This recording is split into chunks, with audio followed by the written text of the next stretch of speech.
start again. It's a rich thing.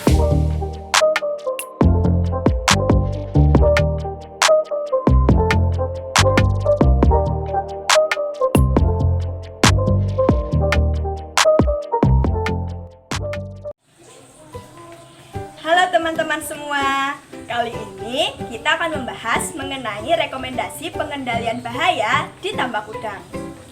Tahu nggak sih kalian, banyak sekali pekerjaan di tambak udang yang dapat memicu timbulnya bahaya.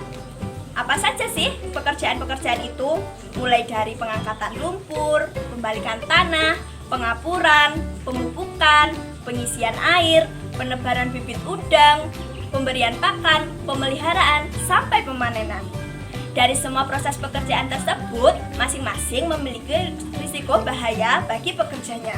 Nah, kira-kira bagaimana sih pengendalian yang tepat untuk pekerja-pekerja tersebut agar dapat bekerja dengan aman? Yuk, mari ikuti kami dan kita saksikan bersama. Pada seluruh proses yang ada di peternakan udang, terdapat risiko iritasi kulit hingga kanker kulit. Pengendalian yang dapat dilakukan yaitu menggunakan pakaian lengan panjang, celana panjang, serta topi untuk melindungi diri dari sinar matahari. Pada proses pengangkatan lumpur, terdapat risiko dermatitis atau kutu air. Pengendalian yang dapat dilakukan yaitu dengan menggunakan sepatu boots. Selain itu, terdapat risiko muskuloskeletal disorder. Pengendalian yang dapat dilakukan yaitu dengan menggunakan pengendalian administrasi, seperti pengaturan jam kerja dan menerapkan posisi yang benar dan ergonomis. Selanjutnya, pada proses pembalikan tanah terdapat risiko terkena dermatitis atau kutu air, yang pengendaliannya dapat menggunakan alat pelindung diri seperti sepatu boots. Selain itu, terdapat risiko terkena muskuloskeletal disorders, yang pengendaliannya dapat menggunakan pengendalian administrasi seperti penggantian jam kerja, atau dapat dilakukan pengendalian substitusi seperti mengganti alat gali cangkul dengan traktor.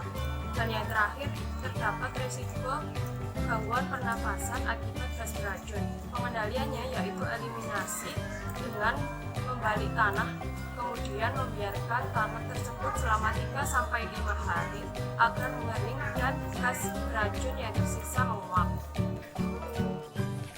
Pada proses selanjutnya, yaitu proses pengapuran. Pada proses ini, terdapat resiko gangguan kepekaan kulit pada tangan yang dapat dilakukan pengendalian berupa penggunaan sarung tangan karet. Selain itu, terdapat resiko gangguan pernafasan dan iritasi mata. Untuk pengendaliannya dengan menggunakan masker dan kacamata. Pada proses selanjutnya, yaitu proses pemberian pupuk. Terdapat resiko gangguan kepekaan kulit saat mencampur dan menebar pupuk. Selain itu, terdapat resiko gangguan pernafasan saat pupuk terhirup. Pengendaliannya adalah dengan menggunakan sarung tangan, karet, serta masker. Proses pengisian air terdapat risiko yaitu tersengat listrik akibat mesin pengisi air. Nah, pengendaliannya yaitu pengendalian administrasi berupa pembuatan prosedur pengoperasian mesin, seperti memastikan tangan dalam keadaan kering ketika mengoperasikan mesin. Selanjutnya yaitu proses penebaran bibit udang. Nah, pada proses ini terdapat risiko dermatitis atau kutu air pada kaki. Pengendaliannya yaitu dengan menggunakan sepatu boots. Selanjutnya, pemberian pakan. Dalam proses ini terdapat risiko bahaya seperti terpeleset dan jatuh. Pengendaliannya bisa berupa menggunakan sepatu boots. Kemudian, pemeliharaan. Dalam proses ini terdapat risiko bahaya seperti terkena penyakit dermatitis atau kutu air. Pengendaliannya dengan menggunakan sepatu boots. Selain itu, terdapat risiko bahaya lain seperti tersengat aliran listrik dari mesin kincir. Pengendaliannya berupa rekayasa teknik dengan menata kabel dengan benar serta memberikan kabel pelindung. Proses permanen terdapat risiko dermatitis atau kutu air.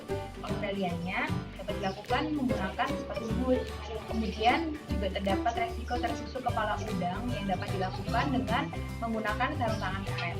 Serta juga terdapat risiko MSD saat pengangkatan box berisi udang yang dapat dikendalikan dengan menerapkan cara pengangkatan beban yang benar. Nah, ini tadi adalah penjelasan tentang risiko bahaya pada lingkungan kerja tambak udang beserta rekomendasi pengendaliannya. Sekian video dari kami, sampai jumpa di video lainnya.